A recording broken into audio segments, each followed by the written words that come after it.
Christ, the hope of glory. In the name of Jesus. Amen. In the mighty name of Jesus. Amen. Our Father, we appreciate you. We honor you. We adore your holy name. We thank you, Lord, for this very hour of grace, that the word of succor and life will be forthcoming from the throne of God. As we open our mouths, fill our mouth with your words in Jesus' name. Amen. Prepare the hearts of our ears for the message of grace in Jesus' name. Amen. Thank you, Father, for answered prayer. Thank you, Lord. In Jesus' mighty name, we pray. Amen. The topic of our sermon is mounting up with wings like the eagle. Àkórí ìwàásù wa fífi ìyẹ́ fò bí ẹyẹ idì. The eagle is a very strong bird. Ẹyẹ idì jẹ́ ẹyẹ tó gbọ́n tó sì yá féfé. The Lord created it to be very strong. Bí Ọlọ́run ṣe dá ìdá lágbára ni. You know, the eagle is very, very strong indeed. So when you mount up with wings like the eagle, oh, you'll be a strong Christian. Tó bá sì ń fi ìyẹ́ fò bíi ti idì, dájúdájú ó jẹ́ alágbára ọmọ Ọlọ́run. Every Christian should desire, every believer should desire to be like the eagle, an eagle Christian. Gbogbo àwọn ọmọ Ọlọ́run pàtàkì àwa tó jẹ́ onígbàgbọ́, a gbọ́dọ̀ máa làkàkà láti jẹ́ alágbára bí ẹyẹ idì yìí. The eagle, you know, is a very strong bird. It doesn't fear the storm. Gẹ́gẹ́ bí a ṣe mọ ẹyẹ idì, kì í bẹ̀rù ìjì rárá. You know, it rises above the crest of the storm. Ó máa ń fò ga láti kọjá ìjì ni. You, that child of God, if you are that strong, if you are like the eagle, there is no storm that can overcome you because you are a child of Christ. You will just say to the storm, peace be still, and it will be still. Wọ́n tó sì jẹ́ ọmọ Ọlọ́run tó ń làkàkà láti ní àbùdá ẹyẹ idì yìí.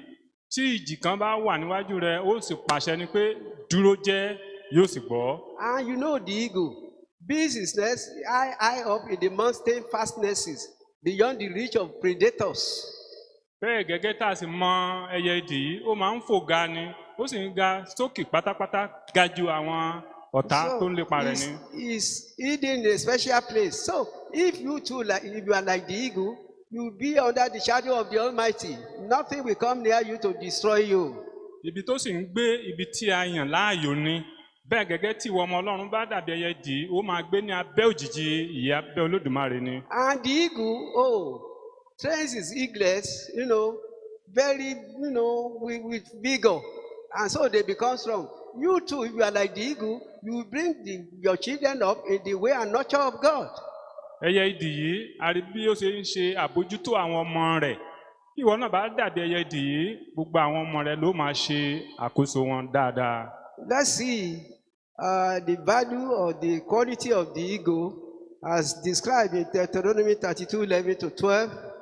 Ẹ jẹ́ ká wò gẹ́gẹ́ bí a ṣe ṣe àpèjúwe àbùdá ẹyẹ idì yìí nínú ìwé Deuteronomy orí 2:30 ẹsẹ̀ 11 sí 12. Because in that place, the Lord described that he led the children of Israel into safety like the eagle. He brought them on eagle's wings. Ibi tí a fẹ́ kà yìí, Olúwa ń sọ wípé bí ẹyẹ idì ṣe bójútó àwọn ọmọ rẹ̀ náà ló mú àwọn ọmọ Ísírẹ́lì lọ síbi ààbò wọn, ààbò tó dájú. Deuteronomy 32:11-12, I read, as an eagle started up her nest, fluttered over her young, spread abroad her wings, taketh them, beareth them on her wings, so the Lord alone did lead him, that is, led Israel, and there was no strange God with him. Deuteronomy orí 2:30 ẹsẹ̀ 11 sí 12. Bí idì tí ń rú ìtẹ́ rẹ̀, tí ń ràbà sórí ọmọ rẹ̀, tí ń na ìyẹ́ apá rẹ̀, tí ń gbé wọn, tí máa ń gbé wọn lọ lórí ìyẹ́ apá rẹ̀. Bẹ́ẹ̀ ni Olúwa nìkan ṣamọ̀nà rẹ̀, kò sì sí òrìṣà pẹ̀lú rẹ̀. So the Lord gave the eagle a very special power. And that's the reason why he wanted to describe how he protected Israel. He said he protected them like the eagle will protect his young ones. Olúwa fún ẹyẹ idì ní agbára tó yàtọ̀. Bẹ́ẹ̀ gẹ́gẹ́ náà ló ṣe fún àwọn ọmọ Ísírẹ́lì, ó sì dáàbò bò wọ́n gẹ́gẹ́ bí ẹyẹ idì sì dáàbò bò àwọn ọmọ rẹ̀. Let's see how the Lord expressed it in Exodus 19:4. You are seeing what I did unto the Egyptians, And I bear you on eagle's wings and brought you unto myself. I bear you on eagle's wings and brought you unto myself. Ìwé Ẹ́sódò orí kọkàndínní ogún ẹsẹ̀ ìkẹrin. Ẹ̀yin ti rí ohun tí mo ṣe sí àwọn ará Íjíbítì àti bí mo ti rù yín lí apá ìyẹ́ idì tí mo sì mú yín tọ ara mi wá. Olúwa mú àwọn ọmọ Ísírẹ́lì tọ ara rẹ̀ wá. What we are now bringing to focus is to make you know the importance of the strength of the eagle. So when you are being asked to be like the eagle, oh, if only you can attain that status, you will be a strong Christian. Kí ni a fẹ́ fàyọ? Olúwa fẹ́ ká mọ rírì agbára tí ẹyẹ idì ní. Tí a bá ń sọ pé ká dàbí ẹyẹ idì, Olúwa fẹ́ ká jẹ́ alágbára àti akínni. Let us note further how the power of the eagle is described in Job 39:28-29. Ẹ jẹ́ ká tún ṣe ìtẹ̀síwájú gẹ́gẹ́ bí a ṣe ṣe àbùdá àti agbára tí ẹyẹ idì ní nínú ìwé Job orí kọkàndínlógójì ẹsẹ̀ ìkejìdínlọ́gbọ̀n sí ìkọkàndínlọ́gbọ̀n. She dwelleth and abideth on the rock, upon the crag of the rock, on the strong place. From thence he seeketh the prey, and her eyes behold afar off. Sharp eyes. You know, she dwells in a place that is safe. And if you are an eagle Christian, you will be in safety. You know, you will see afar off. The Lord will give you visions. The Lord will tell you things. Nothing will come to you, you know, as by surprise, because the Lord will always lead you on. Ó ń gbé, ó sì wọ̀ lé orí àpáta, lórí pàlàpálá òkúta àti ibi orí òkè. Láti ibẹ̀ lọ ní máa ń wá ọdẹ kiri. Ojú rẹ̀ sì ríran lí òkè réré. Bẹ́ẹ̀ gẹ́gẹ́ ni ọmọ Ọlọ́run tó bá dàbí ẹyẹ idì yìí yóò máa gbé ní abẹ́ òjìji ọ̀gá ògo. Yóò máa rí àwọn ìṣẹ̀lẹ̀ tó máa ṣẹlẹ̀ lókè réré. Olúwa yóò sì máa pamọ́ kò ní gbogbo wọn. Let us note how the psalmist affirmed the power of the eagle in Psalm 103:5. You know, who satisfied thy mouth is now talking of how the Lord provides for us. Who satisfied thy mouth with good things, so that thy youth is renewed like that, like the eagles. You will always be renewed like that of the eagles when you are an eagle Christian. In Jesus' name, you will be eagle Christians in Jesus' name. I too will be an eagle Christian in Jesus' name. Amen. Ẹ jẹ́ ká tẹ̀síwájú nípa àfarawé ti àbùdá ẹyẹ idì yìí. Nínú ìwé orin onísáàmù orí kẹtàléní ọgọ́rùn-ún ẹsẹ̀ ìkarùn-ún. Ẹni tí ó fi ohun dídára tẹ́ ọ lọ́rùn, bẹ́ẹ̀ ni ìgbà èwe rẹ̀ di ọ̀tun bíi ti idì. Èmi àti ìwọ, ìgbà èwe wa yóò dàbí ti idì. The eagle is a very powerful bird. Ẹyẹ idì jẹ́ alágbára púpọ̀. May we always mount up with wings like the eagle. A ó máa fi ìyẹ́ gun òkè bíi ti idì. Therefore, the Lord has promised to make those who wait on him to have the strength like the eagle. Olúwa ti bá wa dá májẹ̀mú pé ẹnikẹ́ni tó bá dúró de òun yóò fún ní agbára bíi ti ẹyẹ idì. So wait on the Lord. Dúró de Olúwa. And you will receive that kind of power.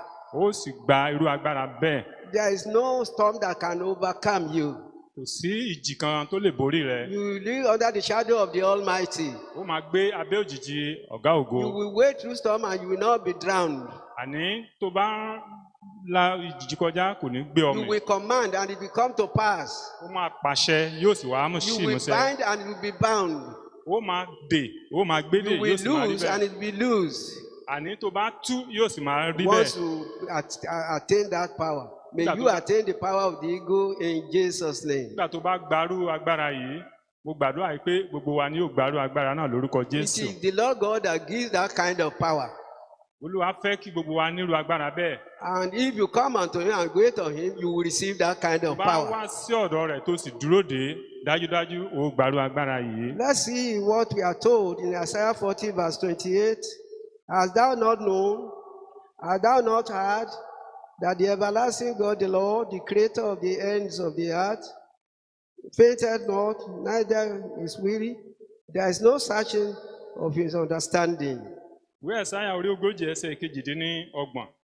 Ìwọ kò tí ì mọ̀, ìwọ kò tí ì gbọ́ pé ọlọ́run ayérayé olúwa ẹlẹ́dàá gbogbo ìpẹ̀kun ayé ni kì í ṣàárẹ̀ bẹ́ẹ̀ ni àárẹ̀ kì í mú kò sí àwárí òye rẹ̀. Therefore, children of God, wait on the Lord. He will strengthen you. He will give you power. His Holy Spirit power will continue to be your passion and your weapon that you will wield at will to conquer and to overcome. Nítorí náà ẹ̀yin ọmọ ọlọ́run ẹ dúró de olúwa yóò fún yín ní agbára yóò ti tún agbára náà ṣe agbára láti lò àti láti máa ṣẹ́gun. Let us see how the Lord's power to give and to endow with great strength is described in Isaiah 40:29, which Lord does. He giveth power to the faint, to them that have no might, he increases strength. Jẹ́ ká wò bí olúwa ṣe ṣe àpèjúwe agbára yìí ní ìwé Àìsáyà orí 40:29. Ó ń fi agbára fún aláàárẹ̀ ó sì fi agbára kún àwọn tí kò ní ipá. Therefore, children of God, Torí náà ẹ̀yin ọmọ ọlọ́run look unto the Lord for strength. àní máa wo olúwa fún agbára. In our pilgrimage and life journey that is running to our end, because the rapture is very near, very close, let us rely on the Lord. He will give us strength to run the race successfully to the end. Gẹ́gẹ́ bí a ṣe ń sáré ìje yìí ẹ jẹ́ ká dúró de olúwa òun yóò fún wa ní agbára láti lè sáré ìje náà dé òpin. Once you rely on the Lord, you will not be weary, you will not faint. Níwọ̀n ìgbà tó bá ti lè gbẹ́kẹ̀lé olúwa kò ní rẹ̀ ọ́ bẹ́ẹ̀ ni àárẹ̀ kì yóò mú You'll ọ. be able to mount up with wings like the Ó eagle. máa fi ìyẹ́ gun òkè bíi ti idì. Let us see how this is couched in Isaiah 40:30-31. Ẹ jẹ́ ká wo bí a ṣe kọ ilé inú ìwé Àìsáyà orí 40 sí 31. Even the youth shall faint and be weary, and the young men shall utterly fall. But they that wait upon the Lord shall renew their strength. They shall mount up with wings as eagles.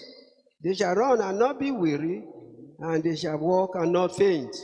Àní àárẹ̀ yóò mú àwọn ọmọdé yóò sì rẹ̀ wọ́n àti àwọn ọ̀dọ́mọkùnrin yóò tilẹ̀ ṣubú pátápátá ṣùgbọ́n àwọn tí ó bá dúró de olúwa yóò tún agbára wọn ṣe. Wọ́n ó fi ìyẹ́ gun òkè bí idì, wọ́n ó sáré kì yóò rẹ̀ wọ́n, wọ́n ó rìn àárẹ̀ kì yóò sì mú wọn. If you want to wait on the Lord, put your trust squarely on Him. Tó bá fẹ́ dúró de olúwa rí i pé o gbẹ́kẹ̀lé. Do you trust the Lord to help you, to bail you out? If you are fickle-minded and you don't trust Him, then you are not waiting on Him. Put your trust squarely on the Lord, and you will not be disappointed. Àní kó gbẹ́kẹ̀lé olúwa fún ìrànwọ́ tó bá jẹ́ oníyèméjì kò ní ṣe nǹkan kan fún ọ ṣùgbọ́n tó bá gbẹ́kẹ̀lé olúwa dé òpin dájúdájú yóò dá ọ lóhùn. What are we told in Isaiah 26:4? Trust ye in the Lord forever, for the Lord Jehovah is everlasting strength. Ìwé Àìsáyà orí 30 ẹ gbẹ́kẹ̀lé olúwa títí láé nítorí olúwa Jèhófà ni àpáta ayérayé. So if you put your trust in the Lord, He will endow you with strength like the eagle. Nígbà bá gbẹ́kẹ̀lé olúwa yóò tó agbára rẹ̀ ṣe bíi ti idì. Let us note part of the psalmist's style of waiting on the Lord and copy him. Ẹ jẹ́ ká ṣe àgbéyẹ̀wò bí onísáàmù ṣe gbẹ́kẹ̀lé olúwa ká sì ṣe àwòkọ́ṣe rẹ̀. How is this described in Psalm 121:1-2?